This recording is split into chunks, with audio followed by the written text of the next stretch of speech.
Selamat petang, Malaysia. Selamat petang, Singapura.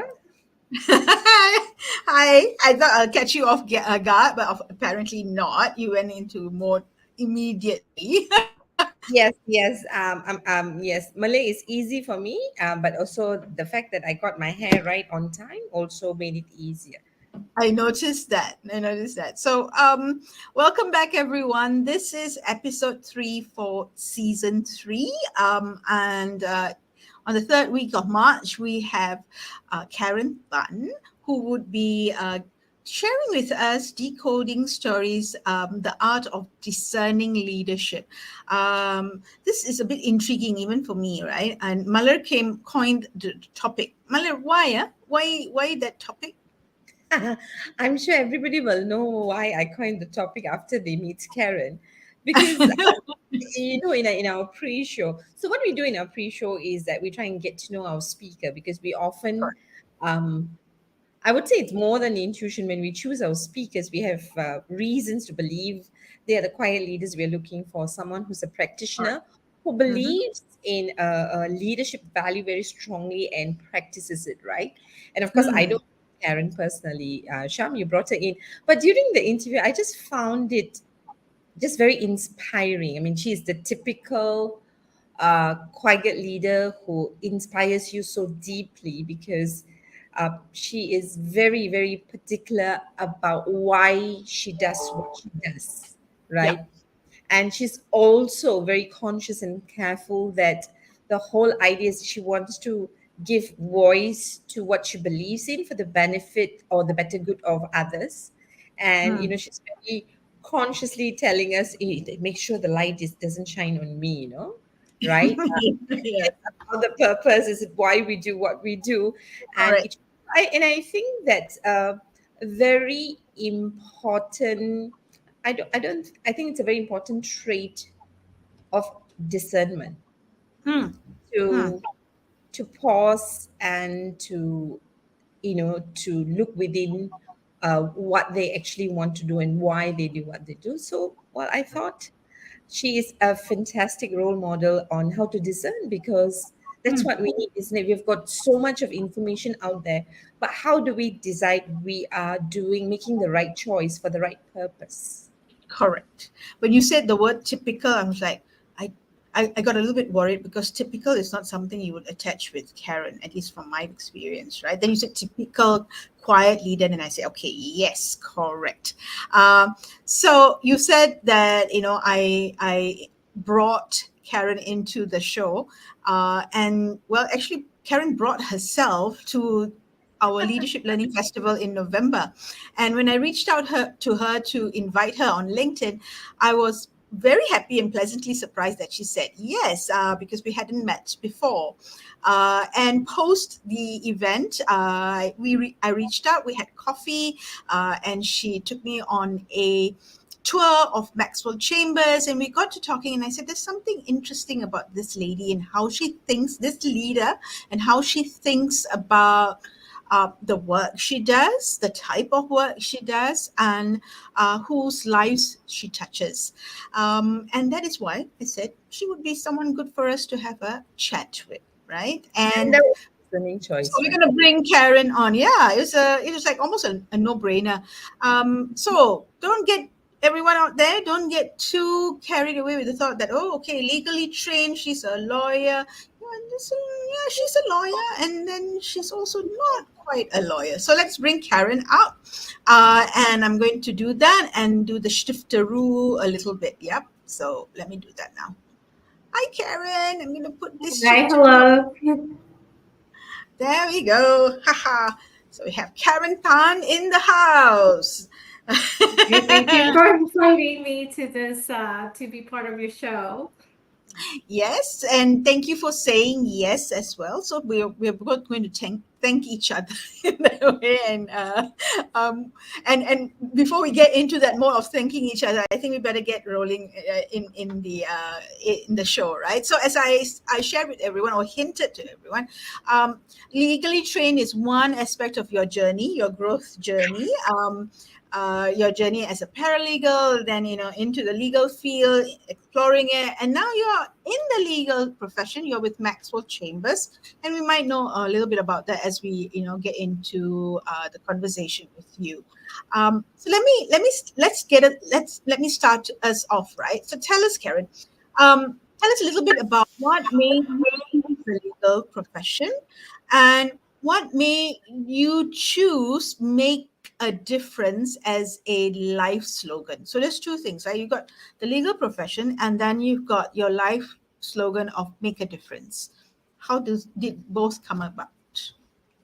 I think it's always in my character to want to do something bigger than me. I feel, as I think, as you mentioned at the beginning, I feel really uncomfortable if the spotlight is on me, but I get excited meeting and finding a purpose in life, something that's bigger than me.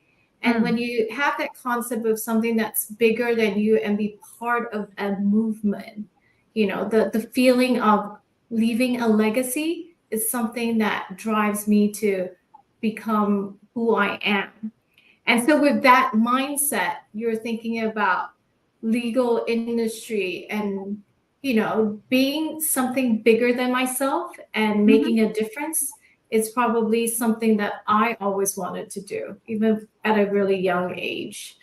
So it's, some people want to grow up to be a doctor. Some people want to be a lawyer, but my values of being something bigger, making a difference and having a purpose was always what drove me to my different stages in my career.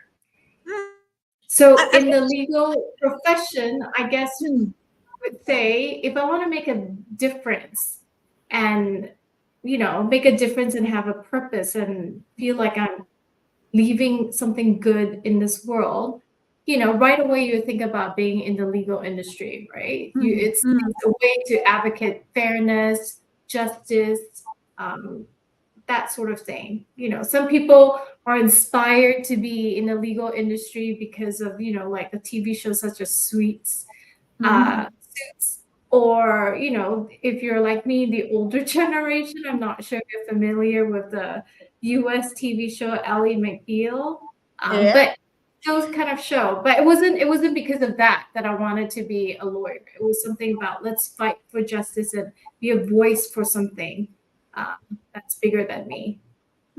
Interesting. I've got two questions. I'm going to add to Sweet's Ally McBeal. I'm going to go back a little bit more on the spectrum. Even older than that, there was a US series called Paper Chase, which was Paper about chase. about a group of students who enter the legal to enter university and their journey in that. But we're not going to that. I wanted to just dig a little bit deeper and then hand over to Mala to take on to the next question. You said you got onto this idea, or this epiphany came to you about wanting to make a difference at a very young age. Do you know when that was, how old you were, and what happened at that point in time to do, to make that that's what I want to do? I don't know whether there's a specific moment, but I guess this question, I think there is a specific moment where I thought, I want, you can always make choices in life, right? So I specifically remember when I went to a school and, you have a popular group of people sitting together and there's some that are not so popular. And I always sat around with lots of friends. I'm a very social person, so I always have good friends around me. But I saw this person, this girl. I still remember her name, but I think I was in primary fourth grade, and she was sitting by herself alone. And I saw a couple of times, and I like right away I thought, oh, how is she okay? Wouldn't she want me to sit with her because she might be lonely? And so I just got up and sat with her. So, and my friends would ask, why are you not sitting with us? And I said, I think she probably needed a friend more than me just sitting around and just having fun. So I just thought that that probably was when I said, and she was very grateful at the end. She smiled, she cried a little bit, but I just sat with her every time lunchtime. I don't know her well, and our personalities were probably very different, but it made her smile, and that meant more to me than sitting around. And I could hang out and spend time with my friends, but I thought that made such an impact, and that felt really good for me. And so I think if you ask me that question, that was probably the moment when I say, I don't need to be popular. I can be popular if I want to. I don't need to, because there are other things that meant more to me, I think. So that would be my defining moment. Nice. Fourth grade. Thank you. Thank you. Fourth grade. Oh, wow. What was I doing in fourth grade? Yeah. Let's not go there. Okay. Malar, over to you, Malar. Yeah, she bumped me again with her story, right? Yeah, I think to put somebody else first, I think it sounds like it is your nature, which is why I remember in our pre-conversation what resonated with me and probably would leave what I'd call a heartprint in my heart is, when we're talking about what made you choose the legal profession, you told us that it's about being a great storyteller, but more than that, you said how you tell the story determines the compensation that the person you're representing gets. Now, tell us a little bit more about the importance of storytelling, specifically in your role, and what did you mean by telling the story determines the compensation? Share stories so that people who are listening to us will get the context that you shared with us. Okay, so just give you a little bit of context. From fourth grade, we'll jump over to my time as a paralegal in Hong Kong. So as a paralegal, basically you just do everything that you've been asked to do. I was assigned to one of the partners who dealt with a lot of legal aid cases, insurance cases, personal injuries. And so it was my job to look through the hundreds of files and read the files, look at the accident reports, and prepare witness statements. So you prepare witness statements, you file it to court and say, okay, this person was injured, and so now he's asking for this amount, right? So if you just look at the accident reports, it will tell you the gory details and how the incident or whatever happened for that incident. But I think you have to meet the person. You have to go to the person. You have to put yourself in that person's shoes to be able to write a proper witness statements, right? Just reading a report and just giving 20 minutes of time is not enough. So there is a particular case that I remember really well, where it was an older gentleman. He was probably around 50 something. He was a gardener working in some construction industry where he's supposed to fix the garden in this huge development. So he was going uphill. I think he was pushing a power tiller, where they kind of toiled the soil, and he slipped. He fell backwards. And because he was on a slight hill, the machine moved back and it cut into his legs, and he became a paraplegic, right? So my job was to write and say he needs to be compensated. Okay, so if you do personal injuries cases, there's this amount called pain, suffering, and loss of amenities, where you will be assessed by reference to the seriousness of the injuries, the pain has been inflicted, and how the person's enjoyment of life is no longer there. Okay, so just reading the report, you're like, okay, he lost his legs, he can't work anymore, he can just sit there. But when I went to his house, he lived in a small shoebox house. Okay, he had his wife. He had 2 kids who are under 13 at that time. And he was the sole breadwinner. So went over to his house, and he, being an Asian person, he was very brave, and he was not vulnerable. He has to be strong.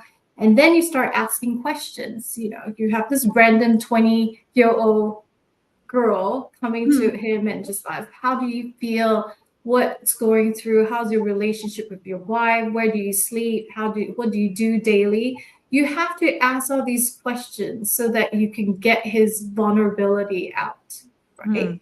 And then you can write the story, his witness statement of how it affected his life. If you just read through the report and asked him, he'll be like, I'm fine, my legs, it doesn't hurt. But all the mental, how it affected mentally should be incorporated into the witness statements. And these are important because in Hong Kong, we're under the common law system. So when the courts look at these witness statements and they decide on the compensation, the court will take into account the award made in previous cases where a person suffered a similar injury, right? So it sets a precedent. So you have to write a proper story because it sets precedent. And if you just take it as, okay, I'll just write it without really fighting for how it affected his life mentally as well as emotionally, his relationship with his wife, with his kids, who's going to take care of them now? Is he still there? Is he being abusive, or is this going to ruin their relationship? If you don't include that, then it sets a precedent, right? So I think it's really important to listen to the story, hear what they say, and then translate what he's trying to say. It might be verbal, but you also listen to the nonverbal cues, right? The pause, the silence, his wife's reaction, all these things that needs to be incorporated into the witness statement so that it brings life and the person. And how you write it and how much you put and assess the amount determines how he's going to live, how he's going to take care of his family. So that's really important. And I really enjoy that. I love meeting all the different people. And, they're not educated, some of these, it's the legal aid cases. So it was really interesting to meet all sorts of people and what they've gone through and be able to put that and be their voice for them. And I found that really enjoyable. It's not a glamorous job, but I really enjoy that. 2 years of being a paralegal doing that.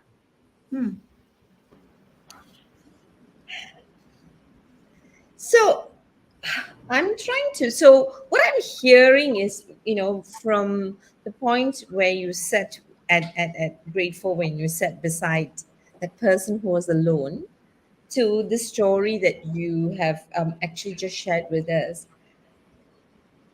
I'm seeing what an empath you are. So it seems like you are I don't know whether there's such a word, but a natural empath, right? You seem to just in a very natural way, you're able to put yourself in another person's shoe, right? And which is Yes. what I'm drawing out in the story that you're telling about why it was important for you to just not hear the story, but how his life story unfolds, right? And without the compensation, right? And and what you said about translating his story into a witness statement, right? That was very powerful, because what you're doing in your role or in your why is transition a lay person's worldview to what is required by the legal system, Yeah. so you can give this person a A fair voice. opportunity. Yeah. Or make Exactly. a difference. Or make a difference, Or make right? a difference. That is Yeah. that's the I think that's the what I'm getting is that's the role that all of us need to play in the roles we take on, because what we're doing is that we have a technical language that is required to bridge from this world to that world, because Yeah, what's normal in this world may be too simple in this world. Because if he told his story the way he could tell it, right, without the lining of the legal language and the legal implication, like what you said, to make it into a witness statement, he may not get the compensation that would be fair to him, even though nothing would be fair. exactly.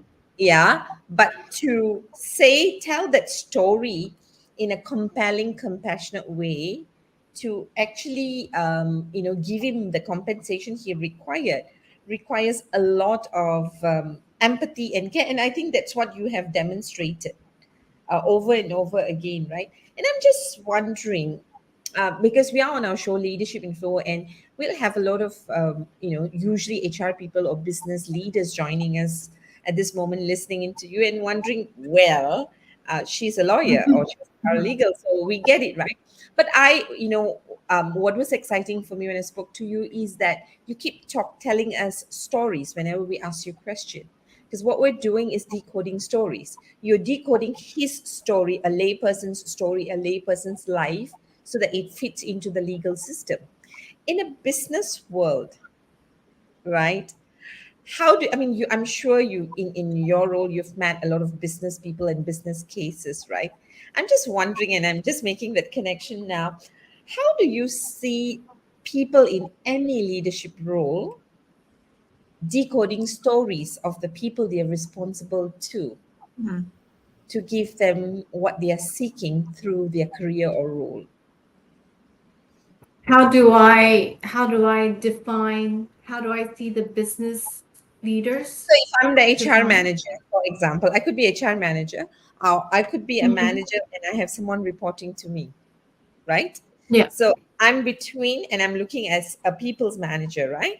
So if I'm a manager or a leader, however we want to use it interchangeably, I have someone reporting to me. They have a layperson story about their career aspiration, about what their needs are. And a lot of times they might they may not feel, and the bridge between them and the organization is me, the manager. Yeah. If I don't tell the story well, if I don't represent my direct report well, I may not get him the increment that I think he deserves or I know he deserves, right? I may not get, Yeah. yeah. So how do you, So yeah.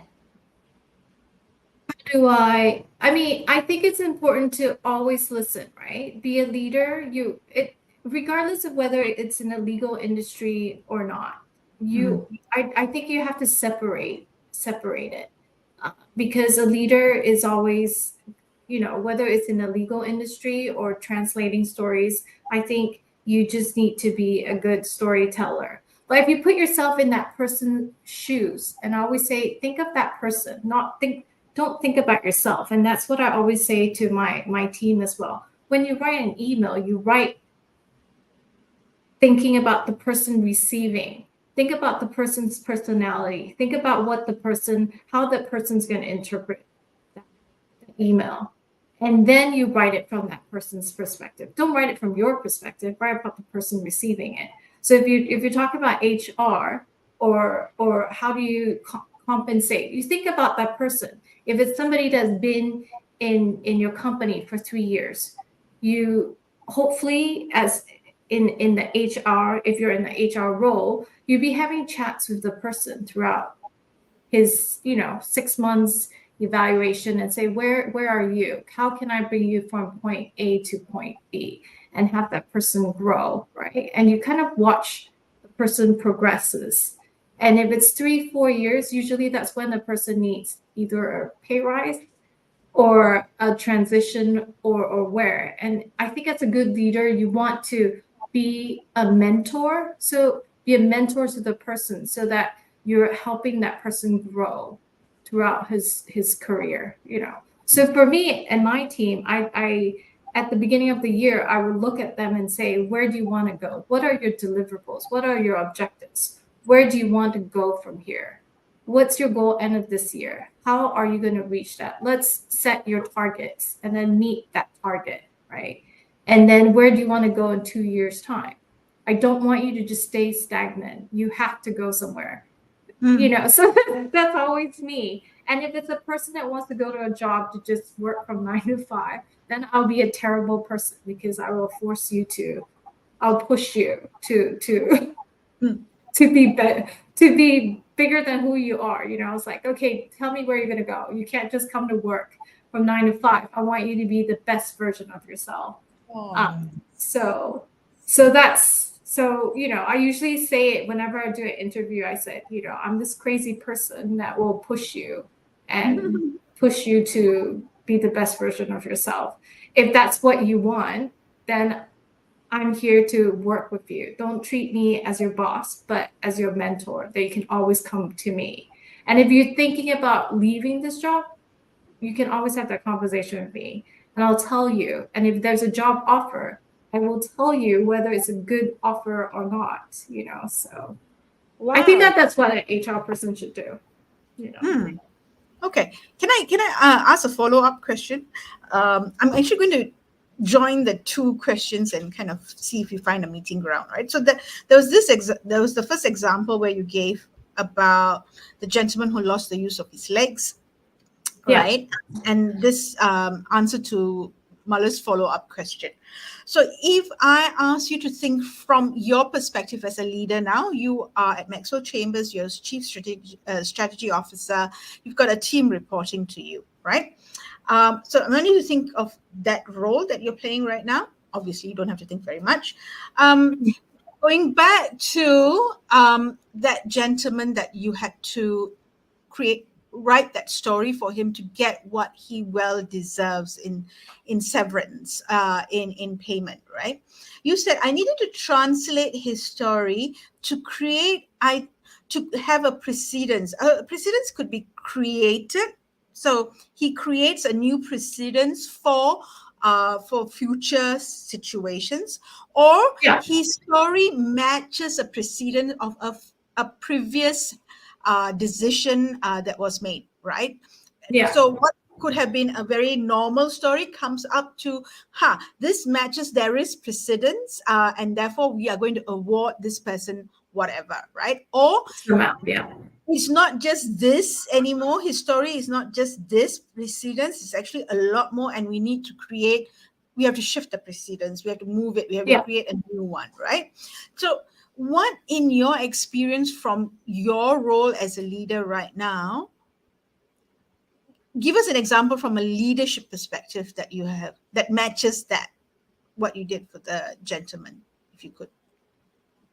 I think in terms of what I'm doing now, I'm going to say you set, as I mentioned, you set deliverables, right? Targets. And then you say, okay, you have been in this role for 2 years.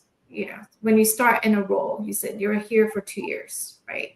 You can't just stay on this role. What do you want to go with what do you want to do with yourself? Where do you want to go?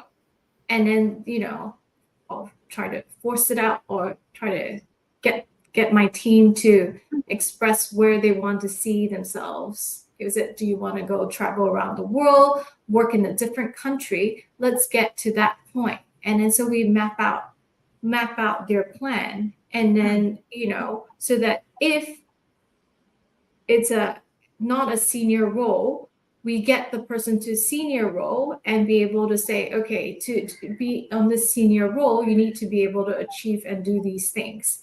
Let me help you to get there. If you want to be a senior role, you need to be out there. Are you comfortable speaking outside in public? Are you good at networking? If you're not comfortable with that, let's build tools so that you can be comfortable with that. And then so that at the end of the year, when I have to go to the HR person and say, hey, I think the person achieved that, I have to show them the deliverables and say the person achieved that. But it doesn't, I have to walk the person on that journey and make sure I'm there to guide them through the journey, right? So if they said, I'm an introvert, and being a senior position means I need to be out there, front facing, network. I don't want to do that, then I would say, okay, you might not feel comfortable, but let's just try. Let's go to a small situation. Think of 2 questions that you can say to the person and just meet 2 person, then the next event. This is a good event. What are some things that you can talk about? So we have these pre-chat before I shove the person out into a networking event. And then they come back and just say, and then I'll ask them, how was the experience? Was it good? What would you do with that experience? And then so I think at the end of the year, I want to be able to tell whoever who's deciding whether they get a promotion or anything, that, hey, this person achieved that. This is how far the person came from that lower position to where they are at the end of the year. We should be proud of that. And they're part of it, right? It's not like I'm ordering them. I'm working with them through that journey. And I think that's a really exciting part of it, to see the person grow, right? To be more of a mentor than just a leader. You're not just telling the stories, you're crafting the stories as well. Depending on the person, I Yeah, guess it's the person's energy, right? You always look at the person and you see the person and you say, you know what, this person reminds you, this person could be great in that. And you try to find out more about the person and make that person, the best version of themselves, I think. And let the world see that as well. Thank you, Karen. Malin, over to you. Since I rudely interrupted. Yeah. I want to go back a couple of questions again. I think I've got 5 questions. I won't ask you all 5. I'm very curious because I think a couple of times you said, be bigger than you are. Yep. Right. And now you said be bigger than you are, so that the world can see you. I'm trying to really pin down on what you mean, even though I have a lot of assumptions, right? Why? Because on one hand, as a person, you don't want the light to shine on you, right? And on the other hand, you are telling your mentees that you should be bigger than you are, and that the world see you. How do I bring both? Help me understand that. Think, if you're putting 100% of your work, that's why I said it depends on your team, right? So when I hire my team, I usually say, this is me. You get all of me 100% throughout your whole entire life. You can always reach out to me at different stages. So if this is not what you want, if you want to work from a 9-to-5 job, then I'm probably not the right fit for you, right? And if the people join my team, and I would say that I want to ask them to think about what they want to do, and when they are able to achieve it, the sense of accomplishment for every person, they feel good with themselves when they're, I can't do this, to I think I can do it. And you want people to be able to recognize that, right? To be able to see, hey, you've gone far, I see you, right?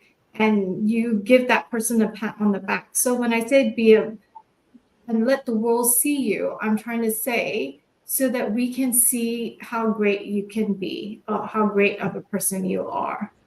Some people are not comfortable having the spotlight shine on them. I get it. I'm completely like this. I will, throw up if I have the light shine on me.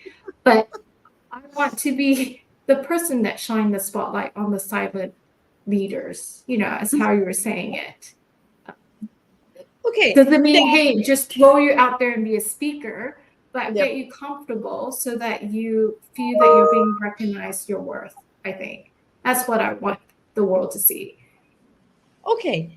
So I'm trying to connect my dots, right? So it's really interesting. You don't want the light on you. But people shine the light on somebody else. Empathy usually means that I will not people who are like me, I will not to do it to them either. But I'm going to pause that because I do have my own connecting of dots, which I might share later. But I want to get it out of you now. You paid a lot of attention just now when you were telling the story to say that we need to set a precedent, right? Mhm. Um, so let's go back to the story of how you tell the story gets the person the right compensation. Yeah. Okay. Now, when you think about it from your role, right, and when you say that you need to get a a fair or a right compensation for the person, and that's why the way you tell the story is important to set a precedent, right? Now, why do you think it's important to set a precedent if there is not a precedent? So if there's a precedent, you don't you your story doesn't have to be all that strong because there's already a set precedent, right? Now what you're trying to do is you're trying to say that let me tell the story in a way that it truly should be, because we want to make sure that we set a precedent to say that this is how it has affected this person's life. Now, why do you think that is important? Number one, setting a precedent in that sense. And what value do you see yourself subscribing to every time you are thinking this way? I think it's important to set a precedent because, there's so many cases out there and different people have different priorities, right? So if my priority is to make sure that the person get a fair amount, and I'm sure other lawyers or other people in that same position are as well. But Mm. if I don't do a good job, then if another case appear and it's similar and they don't get a full amount, then should I be was I not doing a good job in trying to get the fair amount for that individual? So Mm. everything you do, you have to give 100%, I think, to setting a precedent. It's and then if there is a good precedent where the person's amount is equivalent to that amount, then I think you'd look at it and say, yes, do I think that's fair? If there are areas that you can ask because it affected some other parts of the person's life, then that should be taken into account, right? So you should just give 100% look at all of it, and you said, this is the fair amount. I've done all I can. It might not be the right amount, but I've given like 100% to everything that you do. So whether there's a precedent or not precedent, I think you still have to give 100% Nice. because, right? Okay, so what, Karen? I'm hearing this right. So tell me whether I'm absorbing your story well, because I think it's very rich. What I'm hearing from you is, the reason you're pausing all the time, probably to discern, as a leader who's leading people, to ensure that we're not taking any stories for granted. We've not missed out any parts of the story that's important, because then you could rewrite a story even if there was already a precedent, to make it relevant to today, and to make what is fair today, which may be different from yesterday, Yeah, right? that's So it's correct. not just about winning a case, but giving your best shot for who you're representing Yes, 100%. You should in do it for everything. yeah. So, You could and that's be what. really busy. You could be really busy with a lot of different cases, but every file, sometimes I go through like 20 files per day. Every file is not just a file, it's an individual's, it's a person's life, you know. And I guess I'm really lucky. I don't have, I grew up in a very comfortable environment that I shouldn't take for granted. And when I look at them, I just feel, oh wow, I'm really lucky. Why should I complain about anything? And if I could make a little difference in somebody's life, I think I would do that. Nice, nice. I mean, for me, there's a big takeaway in the way you say be better than yourself and make a difference, because this is about you're given a chance in your job. If you give 100% in your job, you need to make sure you are both upskilling yourself for your own career, which is what you do in your mentoring. But by doing that, you are taking that and connecting it to why you are in the role in the first place, to make the difference, right? Yes, that's And as correct. you make that difference by giving your 100%, you serve with relevance the people you were called to serve in your role. And by doing that, you're not just doing what is right for today, because then the right for tomorrow also shifts, because you've Yeah, now set a precedent, and people will not go back to a lower standard compared to the standards because they you have set a you set precedent. a Yes. standard. So, and that's a connection of dots you see. And of course, when I think about the corporate world, I think it's not difficult to understand what you're saying and do what you do from a leadership perspective, because as managers and leaders, we are bringing two worlds together: the world of the business, the customers you're serving, right?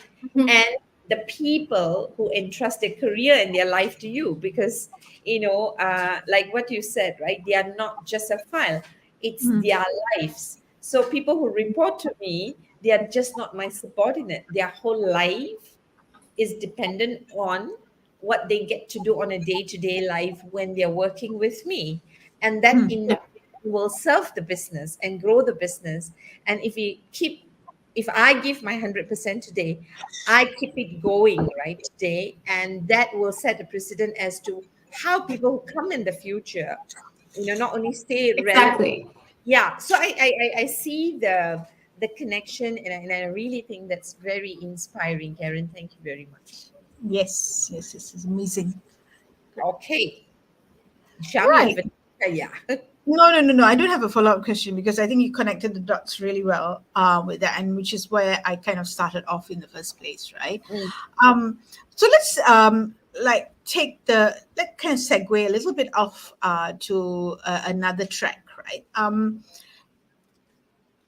We Ashok was very cute. He said, it took me a long time to figure out the difference between equity and equality. And I said, finally, he said, I got it. All right, very good. So I'm sure, he's not alone. And there are several of us out there trying to figure out this difference, right? So as a leader, Karen, as you promote equity, equality, what are the what how do we keep ourselves on track? What guiding values would be useful for us to make sure that we are on track in ensuring that we're equitable, at the same time we are fair, and there's equality of opportunities for our the people that we serve, whoever that people are.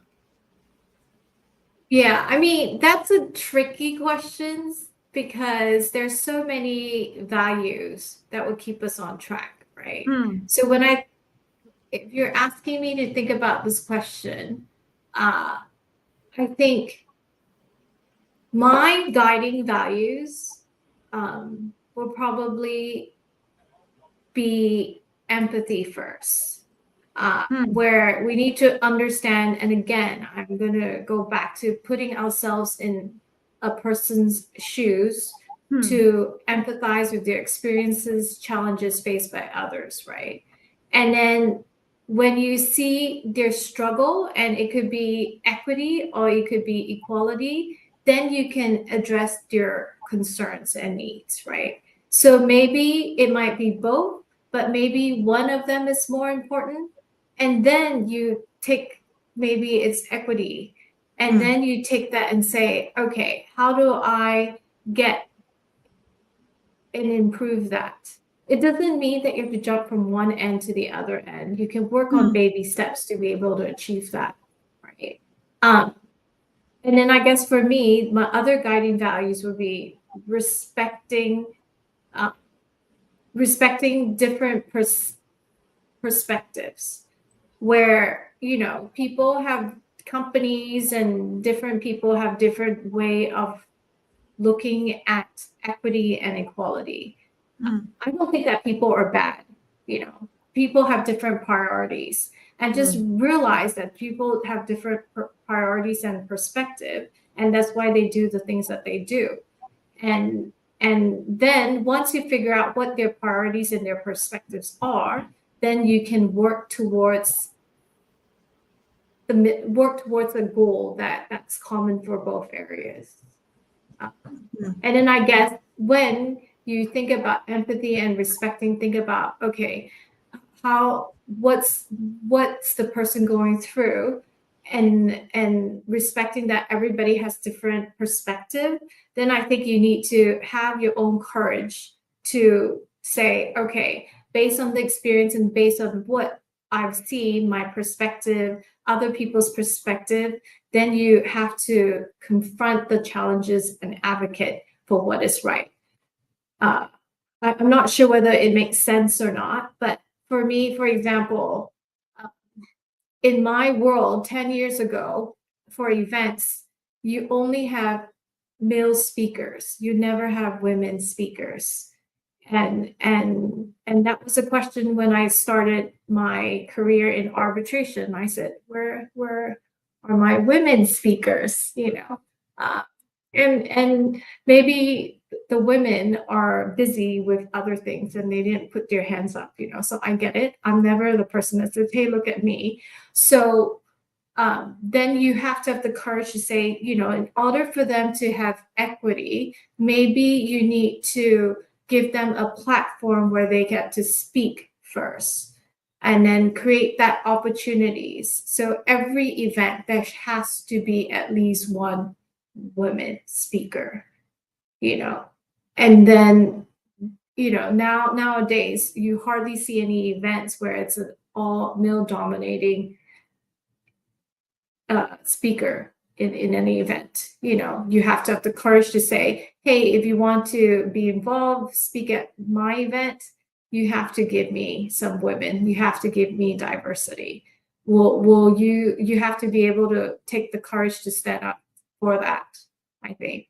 So I think those are my guiding values, but I'm sure there are so many wonderful people that have different values. But for me, that's the three that I always keep in mind when I'm trying to, promote equity, equality, and just know that, different people have different perspective, and it's okay. They might not agree with you, and we can always find a win-win solution. So that in itself is diversity and inclusion, right? We're having people with different philosophies and thinking about it. It's interesting. So how do you, I just want to talk a little bit about keeping an eye out from an equity point of view, right? You gave that example of women not being represented as an example. How do you tune your antenna so that you can pick out that unrepresented person or group or sector? How do you fine tune that antenna to look out for that different, that's not being represented?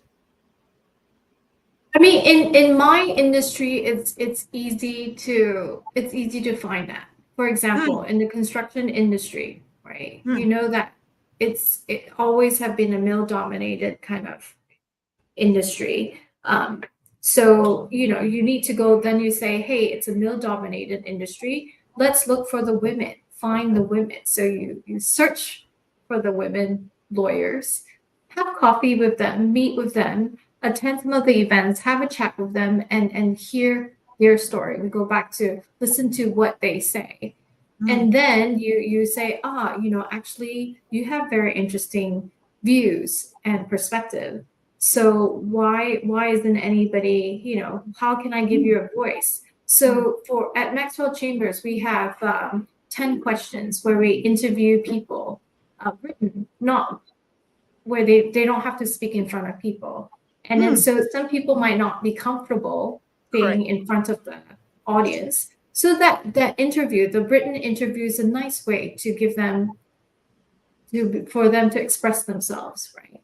We also have podcasts where you have conversation where you have two individuals sharing themselves. So we have different ways to showcase the individuals without having to put them in front of a room of audience 60 or different people where they have to sit there and speak because, they might not be comfortable.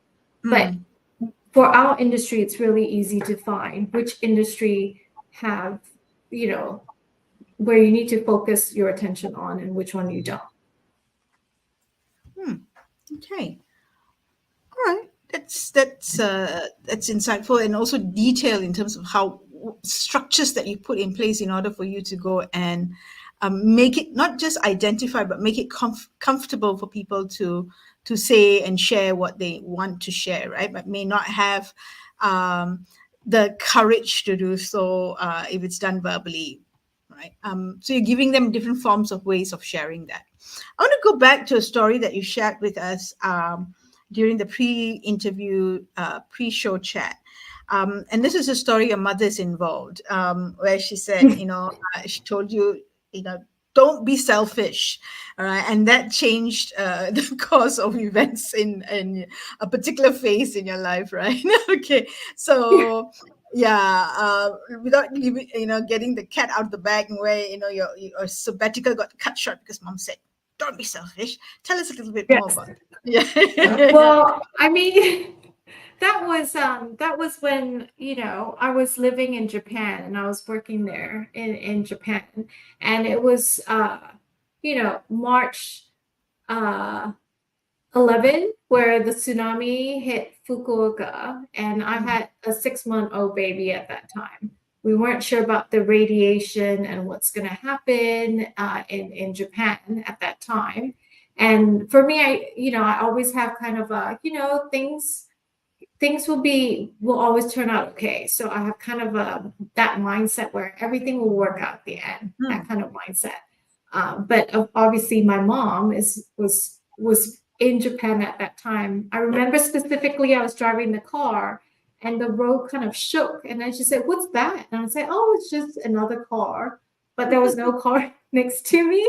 And I was like, "Oh, I don't really know." That felt like kind of an earthquake. I was just like, it's fine, it's fine. And then we watched the news and the horror kind of showed, the flooding and the tsunami.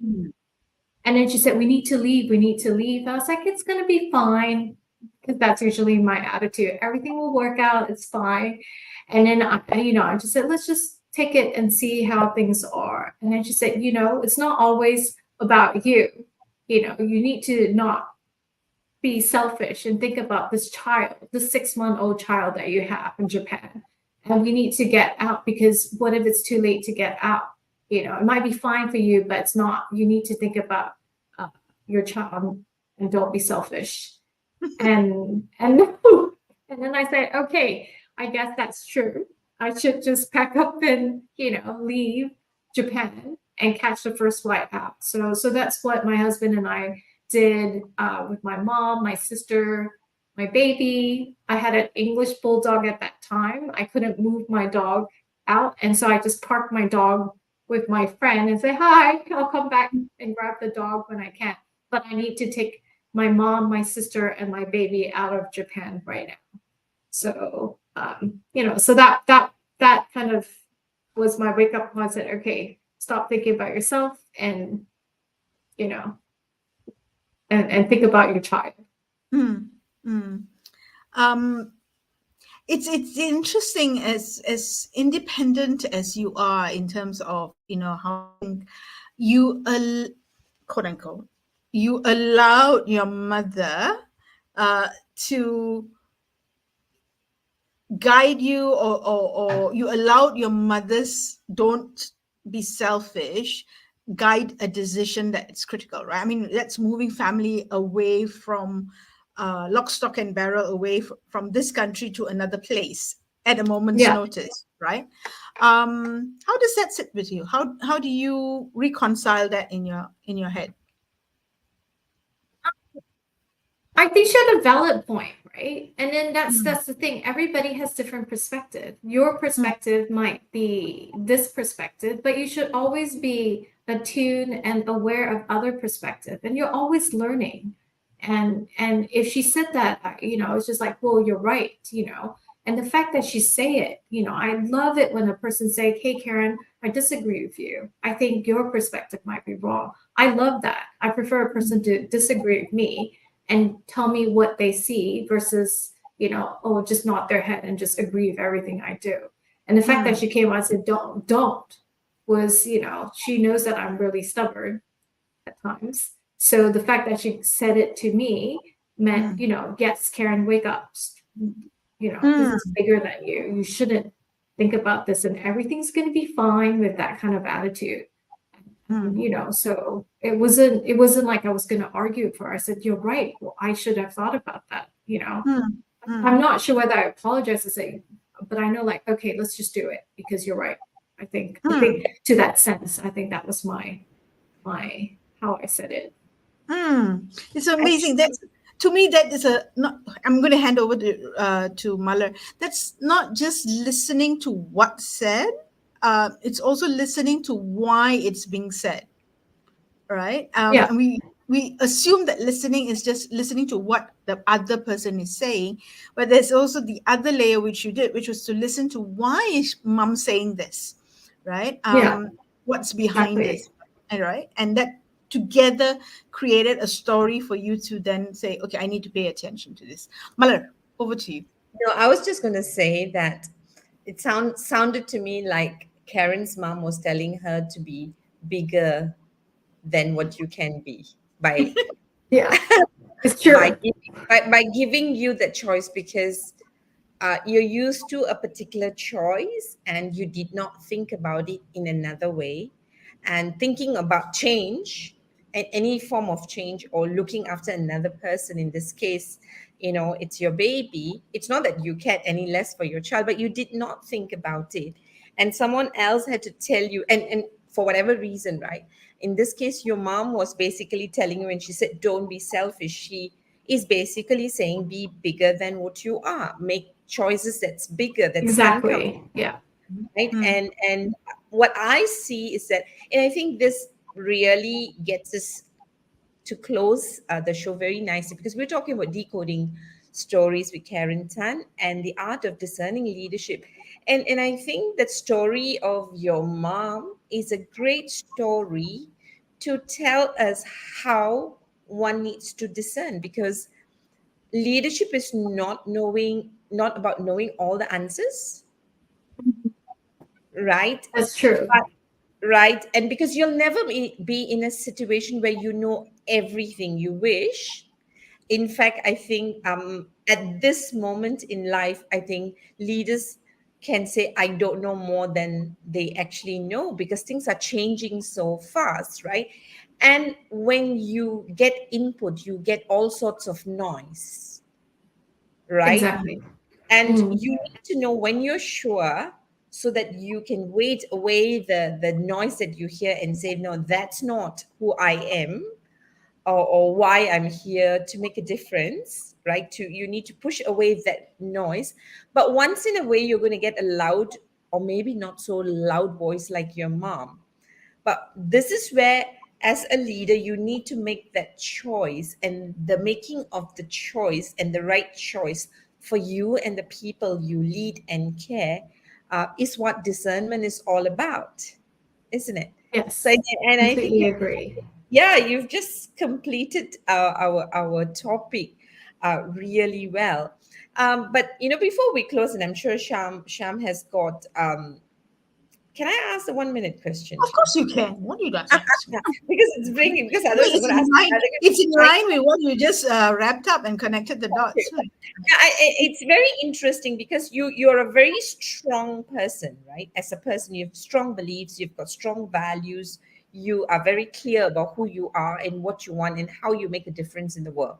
So you're principled in that way, right? But very Yeah. often when you sandwich, and I'm very sure when you sandwich between what you believe and what the world wants, especially the business world, right? How do you discern and make choices, especially in your role? Well, I think I think you have to look at each situation, right? again, I think I have to go back and just know that at the end, everything will work out, or have that mindset that, everything happens for a reason. And whether the results is good or bad, you give 100% to what you do at that point in your life. And the decision might not be the same at a certain point because of the different Yeah. scenario that surrounds it. So you kind of look at it and know that, hey, you know, making a decision is better than not making a decision. And how much on where you make that decision, of how you choose to approach that situation, uh, you're going to win. By not doing anything, you're not, it's not going to work. So I would say you look and you know that with your mindset that everything will work out at the end. There is always a win-win solution, and having the other person's perspective in mind, and be able to say, okay, if I'm in that person's shoes, or if I'm in the business area, how do I reach my goal and work towards that goal, and then figure out what your goals are, and come up with a solution that's a win-win solution. Then you're not sandwiched, you're still moving the needle a little bit, right? That's what I think. Like, there are no bad people. And so if you take time to clarify your personal values, you look at the specific circumstances and you approach it from the other person's perspective or the business perspective, and be able to, sprinkle a bit of your belief into that. No matter how, it doesn't have to be the complete opposite to, this is what I want, this is what I have to do. But you let it move slowly, move the little needle one step at a time, and eventually you get there. Nice, nice. That's what I think. What, yeah, and I think you have so much of clarity about empathy, because I don't think I've spoken to a speaker who talks about empathy in different ways, but telling us the same thing. Because, yeah, it's always putting yourself in another person's shoes so that you understand Yeah, their story from their perspective. When you understand their story, you understand their needs. And I think exactly. what you're doing is that you are decoding their story so that you understand what they want, so that you can now discern and say, how can I give you what you need and what you want, and get what I need and what I want, so that we can both come out as winners. And I'm thinking, Exactly. if all of us think that way, act that way, that at any point of time, we empathize, so that we learn how to understand people and respect their needs, and do our very best to go for a win-win solution. I'm just wondering what kind of a world we'll live. Correct. So Karen, It'll be a yeah, great world. yeah, I know. And I think that is why you keep echoing that people are good, because you're so Mhm. good, and you're seeing, the lens that you use to see the world is reflects how the world mirrors back to you, Karen. So thank you very much, and I'm very sure anyone who's been listening to us would agree why Karen is quiet strength, discerns a lot, and she decodes amazing stories, which is why she tells amazing stories. So thank you, Karen.